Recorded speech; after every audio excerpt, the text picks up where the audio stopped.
minute. So I hope you guys are all ready for that. You guys having a good time so far at the con? I know it just opened up. Everybody having a good time today? Yeah, awesome. And then, hey, I turned and here he is. Philo Barnhart, everybody. Give a big round of applause. Have a seat. My name is John, for everyone out there, and for Philo. It's nice to meet you, sir.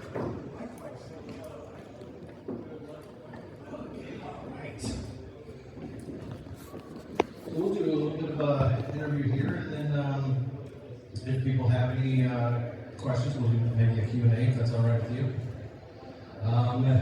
If somebody's on the microphone thing, you can turn it down just a little bit. Thank you. I appreciate you, buddy. All right, so it's nice to meet you. And wow, what a career that you've had. I mean, the originator of The Little Mermaid. So one of them, right? So I mean, they're looking for an image. And so you and 3 other guys get together and come up with what she's going to look like. Where are you pulling from? There's a lot of avenues that people use to come up with a character. They use family members, themselves, their own personality, or they idiosyncrasies. Perhaps they've seen a favorite actor or actress in a film or a TV show. And certainly we did a lot of that. Right. My personal favorite was Emmanuel Penn, the French actress. It was in just before I started Mermaid in '87. There was a movie called My Date with an Angel. She was the angel. Oh wow! She didn't have any dialogue, but she was just so sweet in that movie. She had a long, elegant neck and beautiful wavy hair and eyes that are spaced apart. You look her up online, and it's called BEART, and you'll see where Ariel was influenced. That's awesome. Big eyes, spaced far apart, and that went into Ariel. So we also used a listen for basically for body shape. Oh, really? But everyone had to think little because she left being little. That makes sense. Sometimes for us, I may be out of control. But to remind people, this is a girl. Right. So, not quite a fetus, but she's going to have to stay, little. Right. That makes sense. And she's human too. So Alyssa Milano, I would never even really thought of that, because I mean, who's the boss days? Glenn Keane used his own wife. Oh, really? Sorry, it's been years. But she's like a little pixie. She has freckles, and she still looks like a little pixie. Now, That's awesome. so she influenced him, obviously, and then for the hair we used Christy Brinkley. That makes sense. Personally, I used Christina Applegate from Married with Children because I saw an episode just before starting the hair where she was starting to tease her hair out. Like she had a dinner plate put on her forehead. Created this little shelf, so I said, I can use that for That's cool. That's where that came from. So I jumped right into The Little Mermaid because I couldn't wait. But just dive straight into it. And then the first assignment we had was Dan Haskett to join us. Okay. So I think that Ursula first. When you make a movie, you try to pick your strongest sequences and use those first. So they were just coming out of storyboard on the sequence where Ariel goes to the witch to get her legs. Okay. And so we had to get Ursula done quick because there was going to be a lot of scenes that were taking her legs. So she had to go first. Yeah. And I, a while ago, had met you, and you did a Little Mermaid and Ursula for me, and while we were sitting there chatting, you told me this amazing story about the voice actress who did Ursula, and you had run into her, and there was something, I don't want to spoil the story because it's a by great accident. Yeah. We started life in some trailers across from the main studio, which was on Flower Street, just off Sonora Street. I don't know if you know where that is. It's in Glendale. Not quite downtown Glendale, but it's on the outskirts. But that's where Disney Imagineering has been since the parks began. They moved up there to Irving. And that's where we had our lunches and things. And, there were so many people having lunch, I know I'm digressing, but we had to stagger our times for lunch because we were all in the diner at the same time. So, yeah, so we when all of the company was finishing up, we moved to the main building. They cleared out and they moved to the other half of the building. We moved our staff in. There were only about 13 of us at the time. And, I went out to ask the receptionist a question about how we could allow people to visit us while we were starting in the new building. And I said, D.I., you're back terrible. She was sitting in the lobby. Now, the sequence wasn't working, so they had her in for re-recording. They reworked it. Howard Ashman, who did our lyrics, he actually reworked the entire beginning of the sequence. Works much better now. But, she says, well, yes I am, who are you? I said, my name is Philo Barnard and I'm doing you. I mean, I'm working on you. I'm working on Ursula. And she laughed and she said, then you come over here and you tell me all about it. So I ran over and sat with her. She says, now what was your name again, dear? I said, Philo Barnard. She says, oh, that sounds Grecian, is it? And I said, yes, very good. She says, well, tell me, Philo, what is it exactly that you're doing with Ursula? I said, well, it's no big deal. We're just doing some initial rough tests of her to get a feeling for how she might talk, how her face will move when she talks.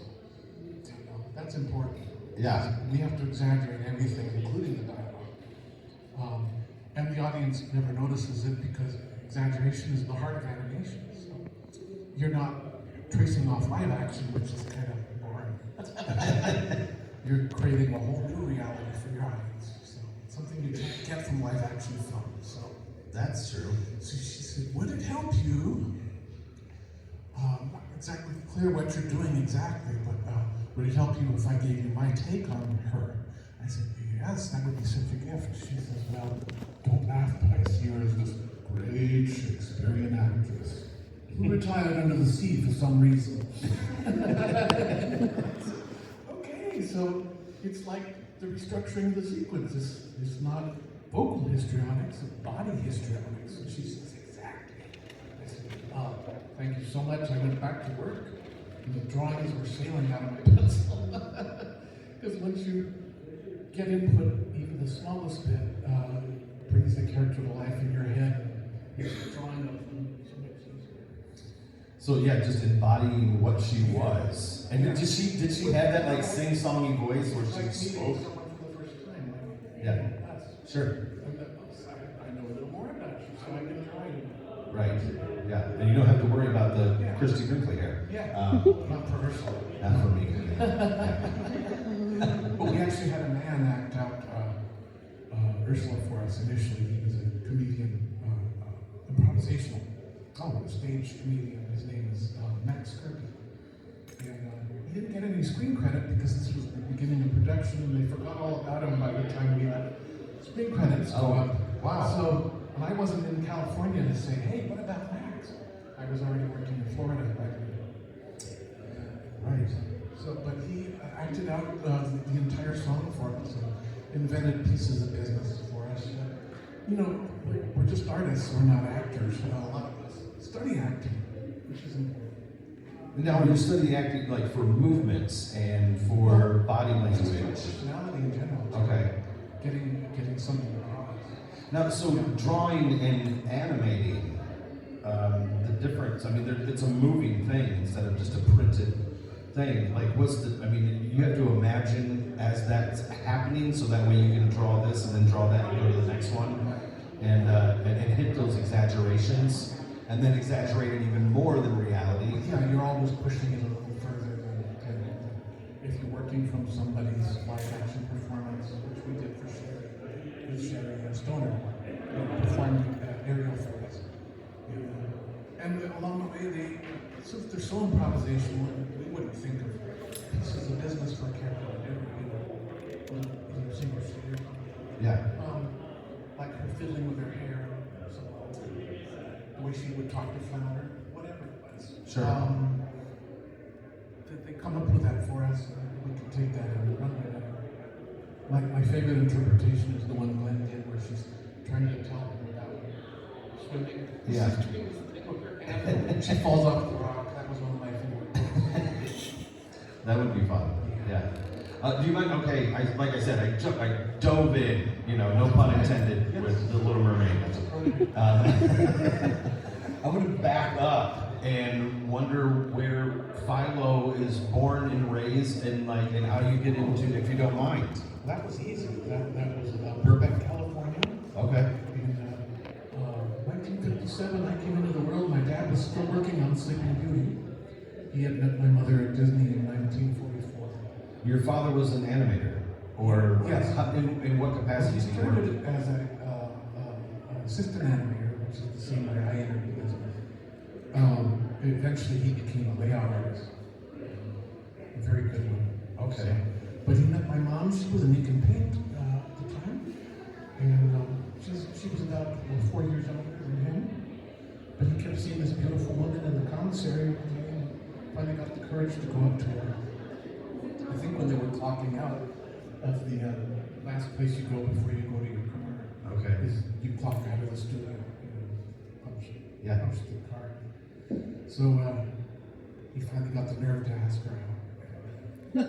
And thank goodness. 44, yeah, same year they were married. Oh, really? Yeah. They didn't waste any They were time. both working on Three Caballeros at the time, and then she went into semi-retirement early on to start our family. My brother was born in 1947. Oh, okay. But by then they had done Song of the South. Oh, Yeah. wow. Yeah. That's a huge one. Wow. They loved working on that movie.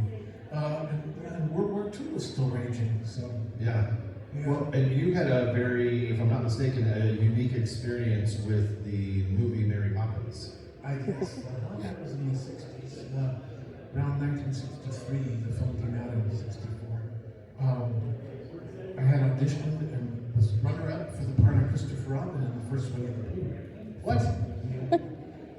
The Honey Tree, I think, was the one I was auditioning for.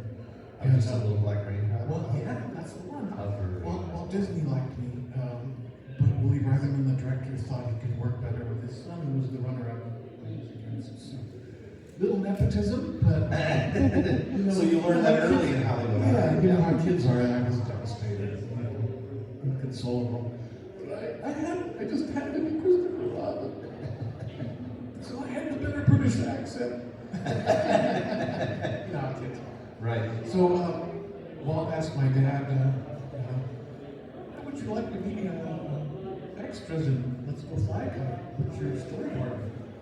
That was some of my dad's work. Dad was storyboarding. At that point, he was kite scene. He storyboarded the Tea Party on the Ceiling. Oh, that's my favorite. Just Van Dyke's one-man band stuff. He opens the movie. Yeah. He storyboarded all of Admiral Blunt's sequences, and there was going to be more than one sailor came with Admiral Blunt. Okay.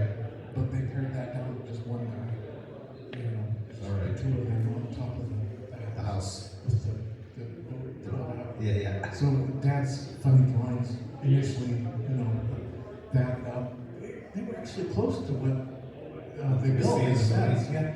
And in fact, they took his boards for the Tea Party right under the set, and they did all the camera setups. Really?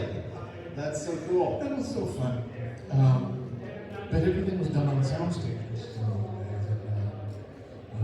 So there we were in our little Arden costumes. And, it was very hot on the set because of the Klieg lights that mimic daylight. Okay. It was all on the sound stage. Cyclorama of the park way in the back, curved around the entire set. It was massive. It was like being on a real street, but you went inside. You could see the scaffolding and everything way up there. We also had our kite strings tied up there. Oh, did they? That's how they. They had them color coded so we could find our mark and pull our string over to where we were at, and it looked like we were flying kites. Because we never saw the kites, just us. Yeah, you just see, they're looking up. So, for like 3 days, they said, playback, action, and then we play the song, and then we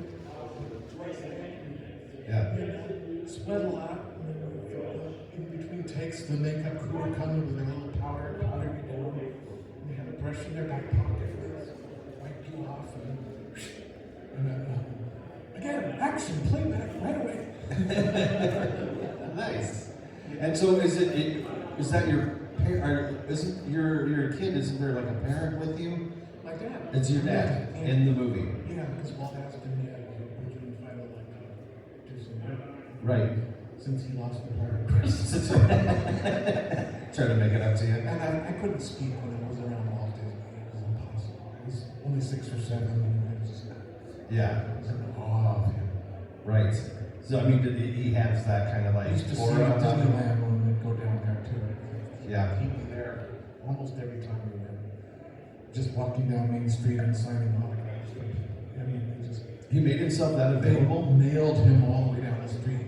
Poor man.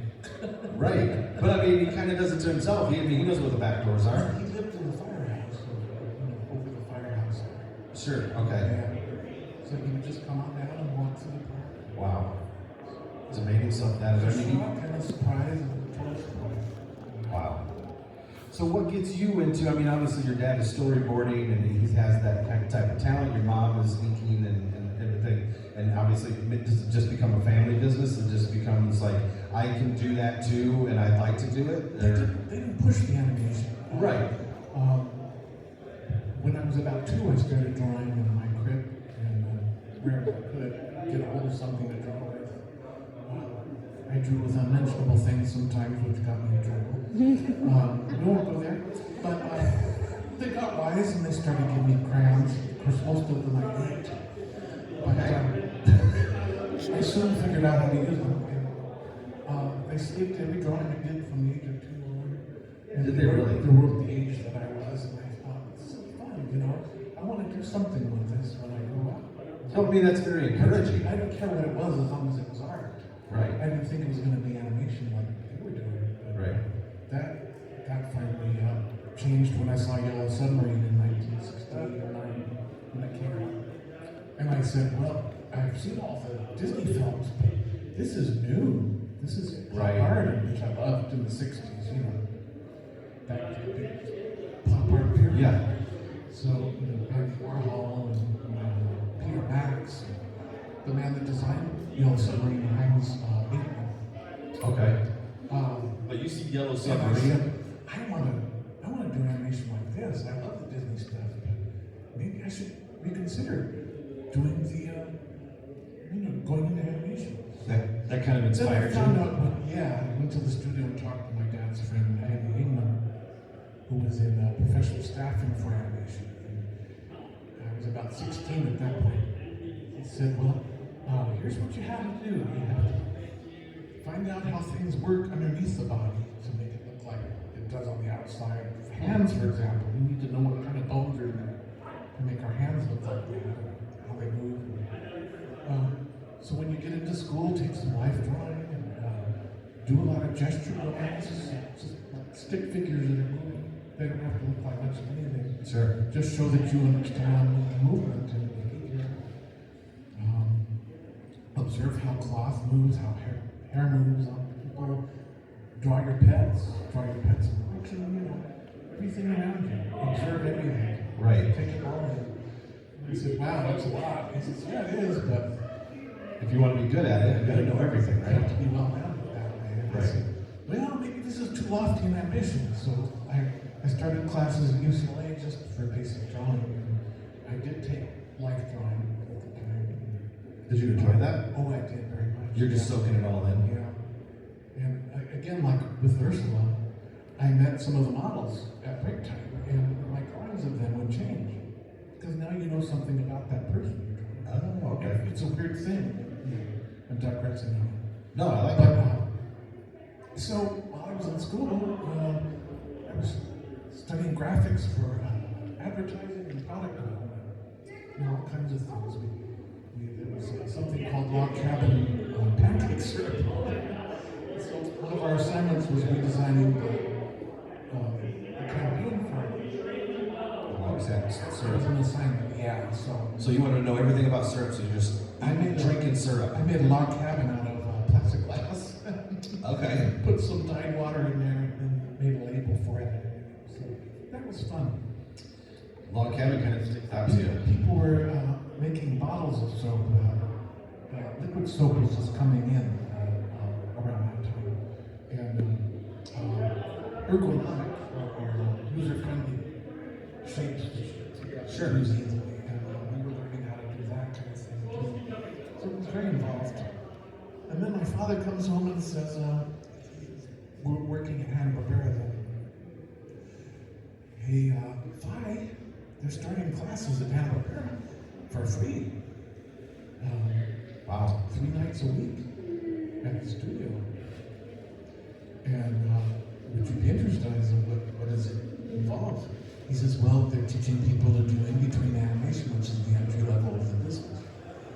And they're the people that do the drawings between the animators and extreme poses. So there's a little bit of technical things involved, especially keeping track on the exposure sheet. Everything gets recorded on an exposure sheet, every single drawing, so the cameraman can shoot your scene. So you're doing, I'm ignorant to this type of thing. So there's an extreme pose and another extreme pose, and you got to get them from that pose to the other pose. Yes, say my arm is up here. Sure. And then it's down here. Well, we would do what's called a breakdown, which is right here in the middle, and then in between. And so when they do it. Sometimes drawings will favor one extreme or the other so that it's more natural. Flow in, fast in, slow out, etc. Whatever you want the character to be timed for. That's done not only with the exposure, but how you space your drawings. It's an optical illusion. Right. That's amazing. I've never even thought of that. I mean, you know, obviously I'm not a drawer. So 30 of us were in that class, and they served us snacks, and we were there for a couple hours every night, for 3 nights a week, for free.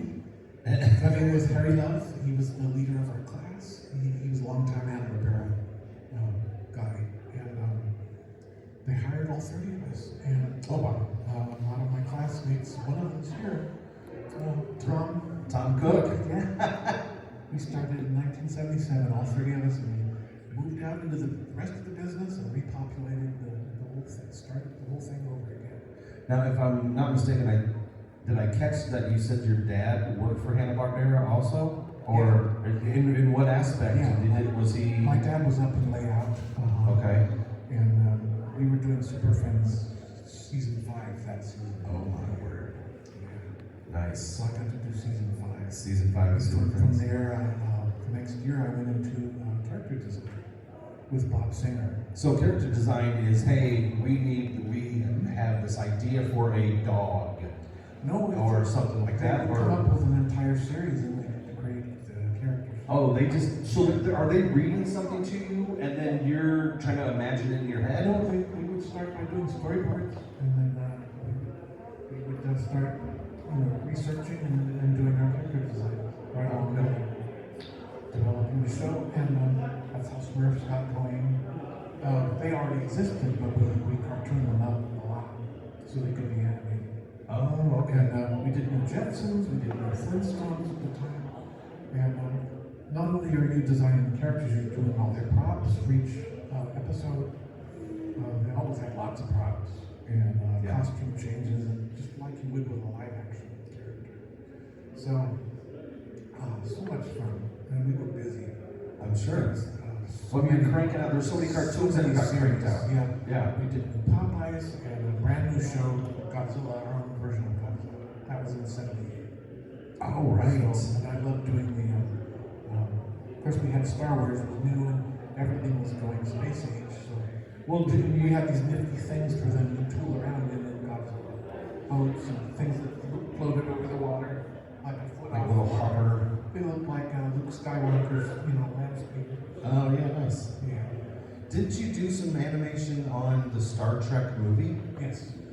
Like, cause okay, first of all, I don't think past the end of my nose, right? So I wouldn't have even thought until I read about it that there is even animation in Star Trek, and of course there That's is. the only way we could do it back then. We didn't Right. have this computer graphics. So That's why I say I don't think that far. You know what I mean? And that makes sense that they would have to do that. Good that you asked that, yeah, because we really didn't have home computers until 1986 or so. Right. And even then, it wasn't Yeah, great. it was big and bulky. Right. Two people moving around. The great big beige thing. Right. It's all in one, but man, they made it tiny. Right. And you had to enter commands. You don't have to do that stuff anymore. It's already in there. And I just couldn't get with it. But the only place we had computers in Star Trek was to power the motion control cameras for the photography of the models. Okay. And they actually weren't even as big as the models they made for the television show in the 60s. The Enterprise was about 11 feet in the original show. Oh wow. It's now in the Smithsonian display. They've restored it completely. It's beautiful. Got the lights to work and everything. That's cool. But our ship was only 9 feet long. And it was stored outside Jeffrey Katzenberg's room. That's when I met Jeffrey. And he ended up with me on Mermaid. Oh, okay. Years later at Disney. But that was Paramount Studio. And we were housed in facilities in Marina Del Rey, California. There were 3 buildings. I was in the art department on Beach Avenue. And we were right over a boathouse, a repair house. So you could smell the briny water coming up through the floor. Oh, that sounds nice. Nobody knew we were up there. They knew something was up when the catering truck would come in for every meal. It got as big as a house at the time. Yeah. Eating the food. But yeah, it was fun. It was a lot of work.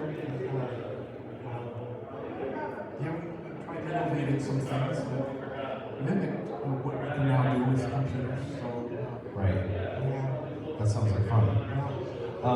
So I'm going to read off a couple of these things. I'm sure there are people in here that know what Philo has done, but if you don't know, we've mentioned some other ones already. But Black Cauldron, The Secret of Nim, right? Nim. Sorry, I always say that. I don't know why.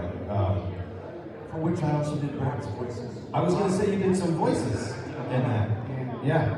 Well, Don Bluth was really keen on having anyone with theater background, drama background. Okay. A lot of us had drama in school, did productions on stage. And he says, yeah, I want you to come to the recording studio. We'll stand around the microphone and just Come up with some voice, and then they'll just give you a little bit of direction. Dragons there right after too in Space Age. Oh, that's awesome. I did a lot of alien voices and things. Yeah. Space Age. So, I mean, if it's an alien voice, it can sound however you want it to sound. Does anyone know Space Age? Spaces? Yeah. Remember the computer voice? Alert, seal off all exits to level 1, that's me. That's so cool. Close main gate. One of my favorite things that I found out that you did was Roller Coaster Rabbit, which is Roger Rabbit, little shorts that they used to do, That was right? our first film in Florida when we got out there. Yeah, so you did Roller Coaster. We just completed Mermaid and a bunch of us moved out there to start the studio in Florida. And how was that? Like, I mean, it's a brand new product. Adventure. Yeah, Yeah. it's a brand new type of thing that they're doing. It was also stands out because it was the last film we painted by hand. Really? Yeah. Right after that was Rescue Down Under, and that was the first use of their computer-assisted paint system, which for short is called CAPS. Okay. So just what it fills in the gaps? Yeah, you touch the screen and Sure.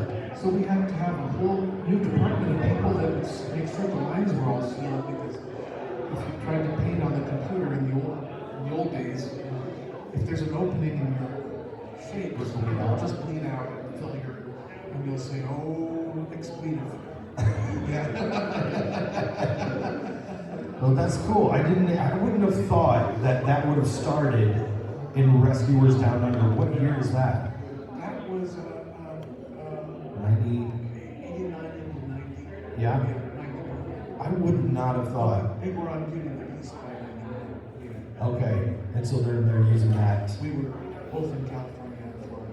So before Rescuer Down Under, everyone's hand painting animation. Right, we had our own painting department down there. So that's why they had to hire 30 guys at a time. Right. Right? Because you can't just. I mean, how many panels are in like a 5-minute thing?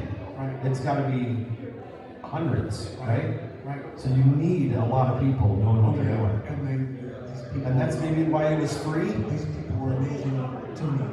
Right. Because they could flow the paint on the back of the cell the way we could flow the lines on the door. Right. Just like that, you know. That's amazing. We got a couple more minutes here with Philo. If anybody has any questions, if you want to just raise your hand, I'll come to you. I'll do a little Phil Donahue impression while I go out to the. Remember Phil? Remember Phil? Yeah. All right, I'm gonna come over here. I'm gonna start on this side and I'll move that way. All right, here's my Phil Donahue impression. I know everything has its own specific challenge, but was there any of the anything you did that was the most challenging? Good question. Yeah, a lot of aerial was because of the kind of timing we were trying to do for her, and the fact that her hair had separate timing charts so that we could make it look like it was underwater. It's one way we could get that illusion to work. To remind the audience, hey, you're underwater, there's a current. So often the animators would do her bald, make her go through the scene, just, you know, and then do the balance of her hair later. I wish I could have seen a bald mermaid. But anytime you have a character with multiple feathers and fur that has to follow through, everything has to go in an arc. You can't go in a parallel line. So you're going to have things sweeping, like on the owl, you'll see the great owl in The Secret of Nim. His feathers were very busy all the time, especially when he was doing this chewy dialogue, exaggerated dialogue. So there's a lot of secondary motions in the fur and the feathers and everything. Nicodemus was a royal pain that way too, because he had fur groupings everywhere. So you have to make sure those follow through on every single drawing, and that's pencil mileage. That takes a long time.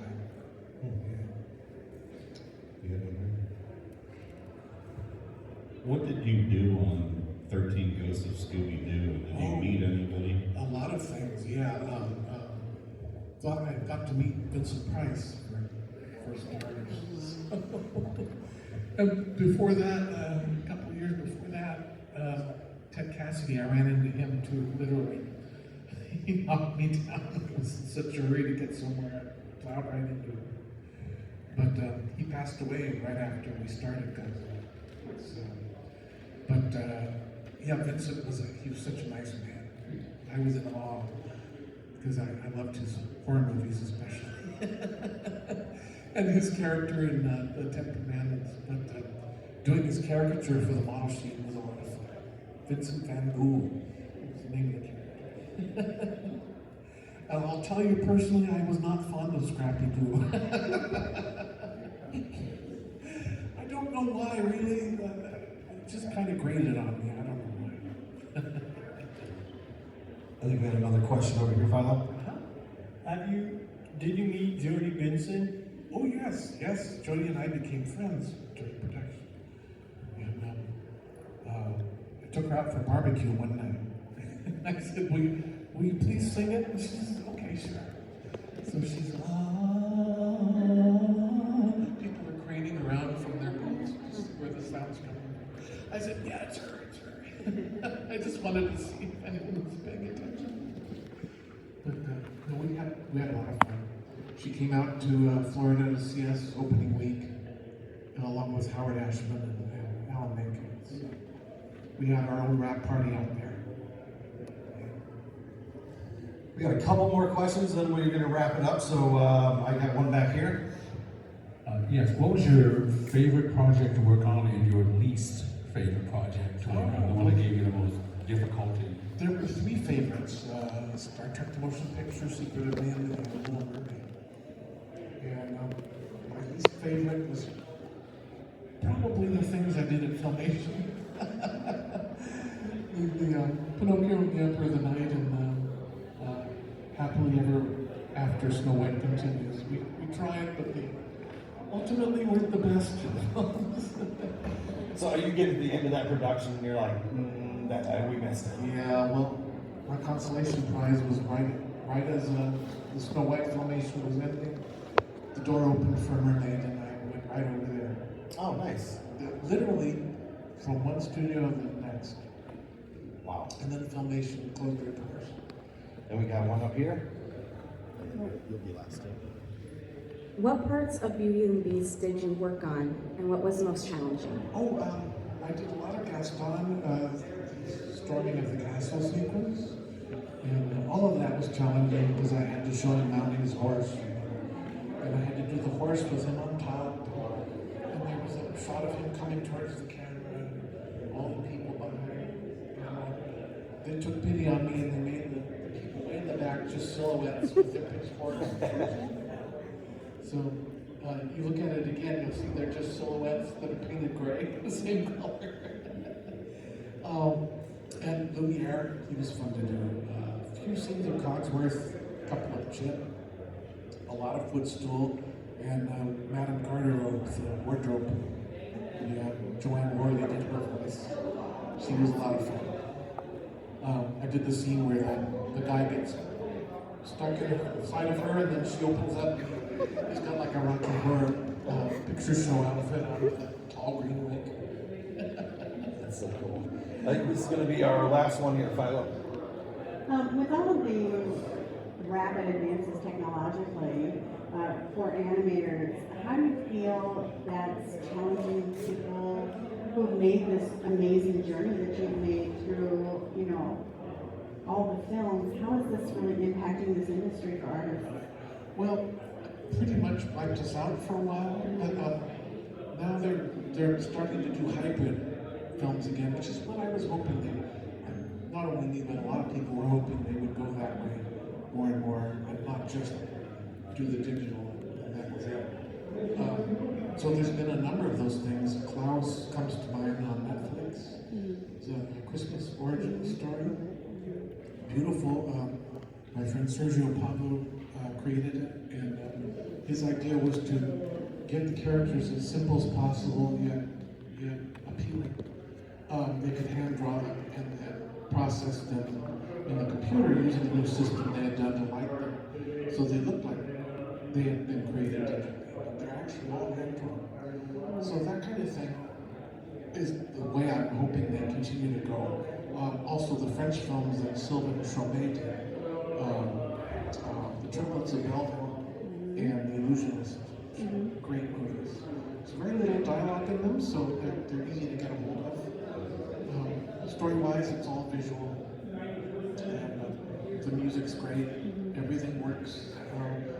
They did their vehicles and things in CG, and they developed a way to make them look like they were hand-drawn, so they would match the characters originally. And then they're painted digitally as well. So, but that's the way I'm hoping they will continue to go. Disney's even making noise about going back to hand drawings. I hope so. I hope so too. That would be amazing. Because I had a lot of students in Milwaukee that wanted to do it by hand. And they cut that department too. So. Well, this has been a lot of fun. Is there anything that you would like to hit before we take off? I think we covered it, yeah. So thank you very much for being here. Philo Barnhart, everybody, a round of applause. Do not forget to go check him out at his booth on Celebrity Row, all the way down to the right-hand side, I believe is where you are. Or on the left, sorry, yeah, on the left, yeah. Go all the way down and then look left. Yeah, you're right next to Tom Cook, so go check them out and make sure that are you doing any drawings today or anything? selling prints and stuff like that. So make sure you go down and check those out. Thanks again, Philo. We really appreciate it.